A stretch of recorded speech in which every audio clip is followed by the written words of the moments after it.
NetherRealm Studios hasn't outright confirmed that Mortal Kombat 12 is in development, but there have been more than a few rumors and teases that say otherwise. With how successful Mortal Kombat 11 was, it only seems like a matter of time before players test their might again.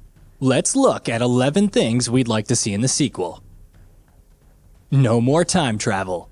While time travel was one of the main reasons that Mortal Kombat 11's plot was so interesting, we'd be perfectly comfortable not seeing it again. Maybe it's because MK9 already relied on it, with Raiden sending visions to his past self and altering everything leading up to Armageddon. But with MK11 straight up pushing the reset button, it'd be nice to avoid any more time-related shenanigans for a while. As for how you'd address the Liu Kang-sized elephant in the room, that's a different matter entirely. Conquest Mode. The Mortal Kombat series has had several different experiments over the years, and Conquest is arguably one of its biggest. In Armageddon, the mode featured gameplay akin to Mortal Kombat Shaolin monks and unlocked different outfits for other fighters. Having it return in Mortal Kombat 12, refining the base gameplay to be more snappy and adding all kinds of new challenges and missions, that would be incredible. Faster combat. Mortal Kombat 11's combat offered a more steady, methodical pace compared to previous games, which saw some mixed reactions. A faster pace, if not offering faster movement speed in general, would be a nice change for MK12. Elements like fatal blows and crushing blows should carry over, but some refinements to keep them fresh are welcome. Also, the breakaway system needs to go, since it punishes players that commit to combos and has very few downsides. Minigames. Speaking of returning modes, there's a vast array of minigames that need to return for the sequel. Test your might, test your sight, puzzle combat, chess combat, motor combat, the list goes on and can provide some much needed variety across different modes. You could say, like co-creator and chief creative officer Ed Boon has, that Mortal Kombat is a lot more serious now. But once again, with everything essentially a reset, there's the freedom to do all kinds of things with the gameplay. Having some fun diversions without taking away from the core fighting won't hurt. Streamlined unlocks. When the Crypt first launched, it seemed like the ultimate fan service. The classic Crypt brought back as a fully explorable 3D area with all kinds of secrets and unlocks. It was like a love letter to fans of the series. Of course, with time, the sheer amount of currencies like coins, soul fragments, and hearts, along with how many were needed, proved to be annoying.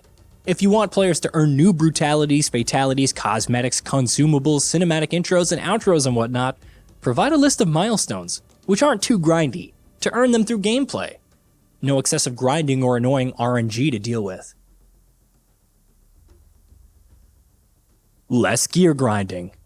Different gear to customize one's appearance while remaining cosmetic? Great idea. Having to grind them and equip augments for the sake of more complexity? Just why?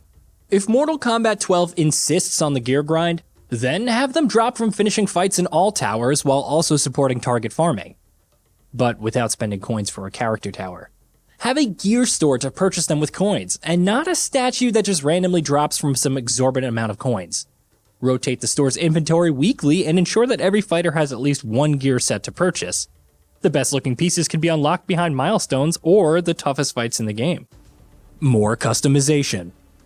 More freedom to customize one's character is always welcome, and there should be more than just 3 gear categories to customize. It doesn't have to be an infinite number, but having at least 5 to 6 categories would be a good start, and you could even throw in stuff like auras to show off your prowess.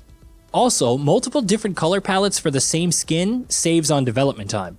I get it, but it's way more convenient to let players recolor skins as they see fit.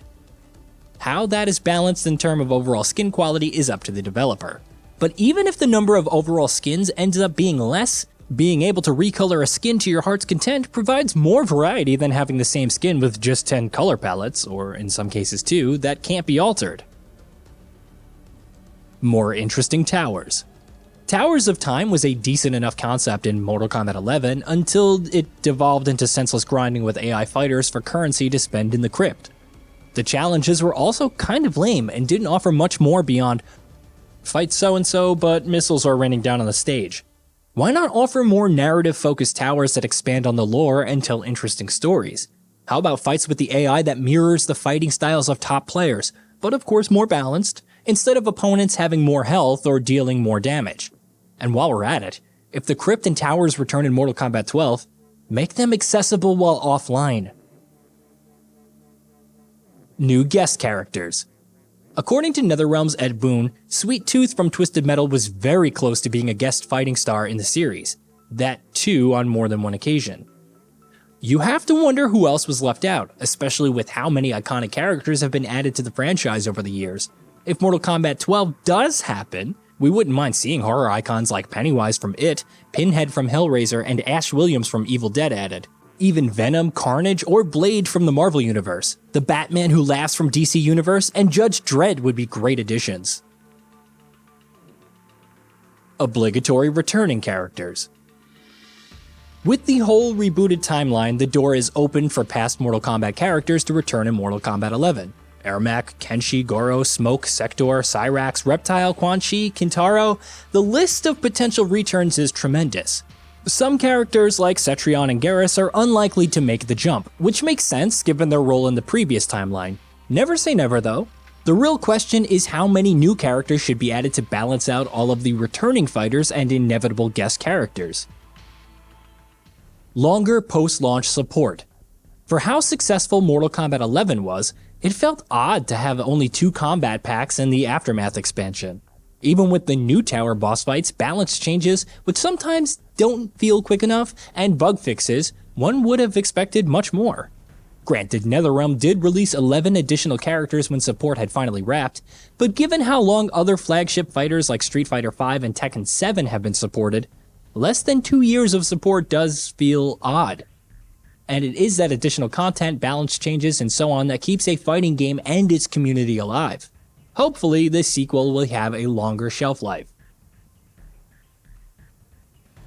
Hey, did you know that we at Gaming Bolt upload new videos every day? Stick around, drop a like, subscribe, hit that bell, and let us know what kind of content you'd like to see in the future with a comment below.